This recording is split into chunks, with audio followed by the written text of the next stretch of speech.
बाँचुन्जेल जीवनमा सब कुरा छुटेर जान्छ। जसरी दिनहरूसँगै सम्झना, रातहरूसँगै सपनाहरू छुटेर जान्छ। समयसँगै उमेर, उमेरसँगै खुसीहरू, समयसँगै साथीभाइहरू सब छुटेर जान्छ। तर कहिल्यै नछुटिने भनेकै ती बीचका यादहरू नरहेछ। एक दुई दिन गन्दै, हिजो आज भन्दै, हप्ता महिना बढ्दै, जसरी आमाको न्यानो कोख छुट्छ, कोखसँगै स्नेहले भरिएको त्यो बिलासी काग छुट्छ, त्यसै गरी पाएको त्यो कोमल हातको सारा छुट्छ। आनन्दले बसेर दुनियाँ हेर्न पाउने त्यो फक्ताङ लुङ्जै अटल बाघका फक्ताङ छुट्छ। आखिर नछुटिने भनेकै ती बीचका यादहरू नरहेछ।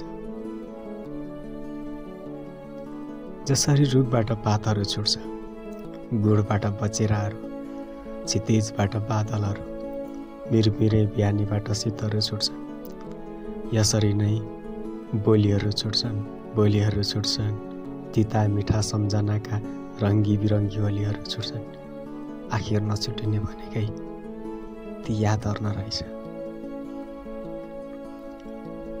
बाटोहरूबाट बटुवाहरू छुट्छन्, यात्राबाट यात्रीहरू, चौतारीबाट भरियाहरू, बगरबाट छालहरू छुट्छन्, त्यसरी नै हामीबाट हाम्रा अनेक सुर्तालहरू छुट्छन्, शुभ अशुभ बिहानीहरू छुट्छन्, तिता मिठा कहानीहरू छुट्छन्, ती कहानीहरूसँगै जवानी छुट्छ। आखिर नछुटिने भनेकै ती बीचका यादहरू न त रहेछ।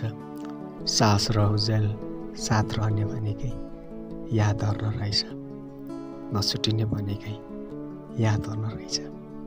आखिर नछुटिने भनेकै यादहरू नरहेछ।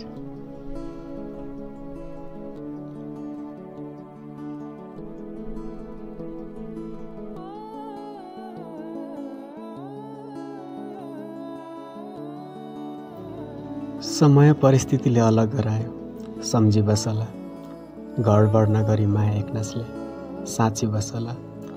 आउँछु लिन तिमीलाई जसरी नै, तिमी चिन्ता नगर। आउँछु लिन जसरी नै, तिमीलाई तिमी चिन्ता नगर। बस म नफर्कुन्जेलसम्म तिमी मलाई पर्खिबसला। बस म नफर्कुन्जेलसम्म तिमी मलाई पर्खिबसला।